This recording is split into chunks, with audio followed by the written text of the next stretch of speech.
Okay guys, so we're just jumping on now, and this is another trade we've just gotten in on gold to take this to the downside. We're looking at the 5 minute. We've had a really big push. Look at the stochastic. We're overbought here on the stochastic.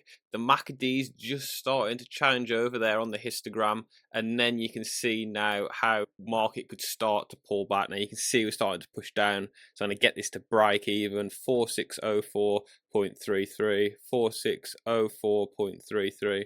We're just going to modify that there. So if price does happen to come back, we are going to get taken out at break even. So what we're going to do is go to the chart as well. And we're going to start to drag that stop loss down, because if the market does come back, we want to make sure that we're not leaving anything on the table. Again, there, you can see we're pulling it back and we might just get taken out. There we go, we did get taken out of that there, but we did have a little scalp go in. So as you can see now for the day, we have got another trade that we have managed to secure and get in. Now the reasons for taking this trade on gold, if we have another little look here, stochastic 5 minute overbought, histogram was swapping over, and the RSI there is showing overbought.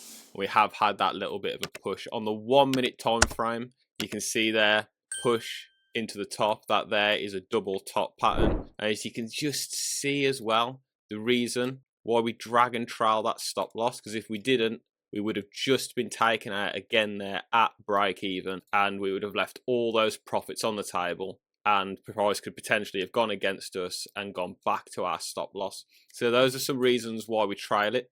1 minute time frame, you can see, same again, stochastic was overbought. We had that red dot cross on the MACD and the same for the RSI. So that was just a little quick tune in again, a little add on to the last video I just recorded. I wasn't going to take another trade, but I saw that opportunity. So if you like this video, quickly check out the previous video, because I took another gold trade just before this, and it's in the description as well. If you want to learn exactly how to take trades like this, there is another link in the description where I have a free Forex course on YouTube. So I suggest watching that gold video first, and then you can go ahead and watch that full Forex breakdown. So I hope you've enjoyed this video, just seeing a little bit of gold live trading. Subscribe to the channel, and there will be more videos just like this in the coming days. See you soon.